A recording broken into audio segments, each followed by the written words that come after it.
For several moments, Twilight remained motionless, and then she felt it, a bubbling feeling rising up through her chest, her body, her brain. She started to feel angry, furious even. Her rage bubbled and fumed in her mind like the fire that ravaged Ponyville. Damn Celestia, she thought. Damn everything. I hate it. I hate it all! How could this have happened? It shouldn't have happened. How could such a weak and worthless princess ever allow this to happen? I'm going to kill you, Celestia, she wanted to scream. But all that came from her lips was a savage growl and a furious screech. She writhed on the ground as she felt her insides squirm and burn as if they were on fire, her vision slowly filling with the color of red, as if some pony was pouring it over her eyes from a bucket. Anger and hate continued to sear and well up in her heart, drawing her to take rasping breaths of air. My beautiful, beautiful Twilight, whispered a voice Twilight could only recognize and snarl at as Princess Celestia's.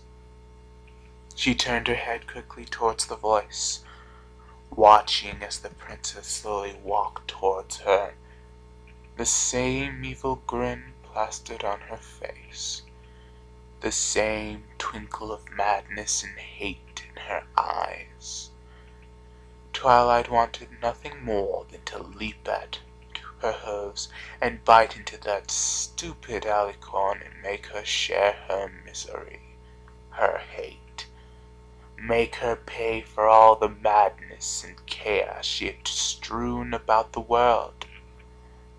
Alas, she could not. An unseen force pinning her down as Celestia slowly dropped to her belly beside her. She lowered her head towards Twilight and gently pushed her cheek against her student's, nursing her as she whispered, "Welcome to the herd." And then it started to rain. Twilight sat up with a gasp as thunder crackled and echoed from above, the sound of torrential rain pattering loudly on the roof. She whipped her head about, noticing that only Carrot Top remained in the living room. She was staring towards the coffee table, and had only moved to look over at Twilight and speak in a regular toned voice. "Hello." "Hi?" Twilight asked, her chest still partially heaving and her lungs out of breath. "You were having a nightmare," Carrot Top said, looking at her with concern. "You alright?" Twilight nodded after a moment, sliding up the couch and getting to her hooves. "Yes, I'm fine. Macintosh and the others are in the kitchen. I'm not really hungry." Carrot Top shrugged, leaning back in the reclining chair and sighing. "You go ahead. I'm gonna relax for a while." Twilight nodded again, moving past the chair and out into the main hall. Above, the storm continued to rage and crash about, which made Twilight stop. A storm? What? She galloped to the window down the hall, angling her neck and head in a way that would allow her to look up through the cracks of the boards. The sky was for the most part black. Rain passed through the shield like it was nothing, pouring down onto the entire town. How is that she whispered in wonder, staring up at the storm. The weather was managed by the weather team. It wasn't natural. No weather was natural, which meant we're not alone, she whispered in awe, moving away from the window and towards the kitchen. As she entered, a shout made her jump slightly. Twilight! Spike rushed over, jumping and hugging Twilight tightly. Oh, Spike, Twilight whispered, using a hoof to hug him back. Are you okay?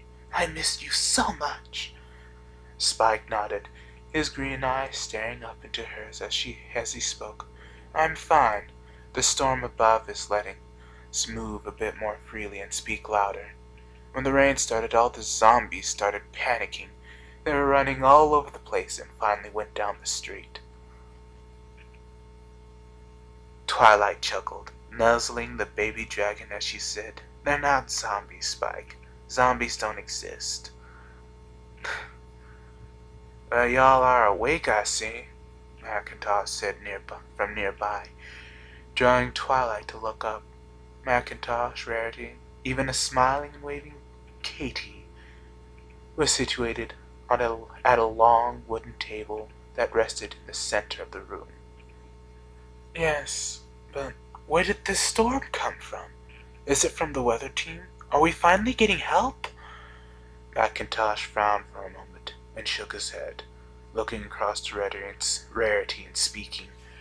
That's what I was just telling Rarity. The storm settled outside a little shield thingy, meaning Sunpony put it there. It's been storming for the past 3 hours, and it doesn't look like it's going to be letting up anytime soon. It seems to be doing the trick of driving away the monsters outside, so we can at least be thankful for that. I think it may be more than that, Carrot Top said from behind Twilight, causing the lavender mare to turn her head and stare towards her. What do you mean? She asked, noticing Carrot Top's mane and front legs were slightly wet, and that she carried a basket in her mouth. I went to go check up on the basket that led over to Rosa's place. There's a note at the bottom of the basket after I've shifted through all the apples to make sure they're good. And it's for Twilight, she said, walking forward and placing the basket on the table. The ponies quickly uncovered the basket, digging through the apples, until Twilight found the note. Got it! Well, what does it say? Rarity spoke. What's it say? Twilight placed the note down on the table and read it, her eyes widening as she took in the few words that were written there. Her body numbed as the words echoed in her brain, her mind imagining being spoken by the voice of a Pegasus she knew and missed. There was no mistaking it. She recognized the scrawl and messy hoofwriting. All of it. Twilight, there's no time. I can't keep this up forever. Town Hall. Now! Rain. She had created a camouflage for Ponyville. A temporary escape from the madness. A furious clashing in the skies, with a bit of that rainbow touch to it. A storm. End of chapter 5.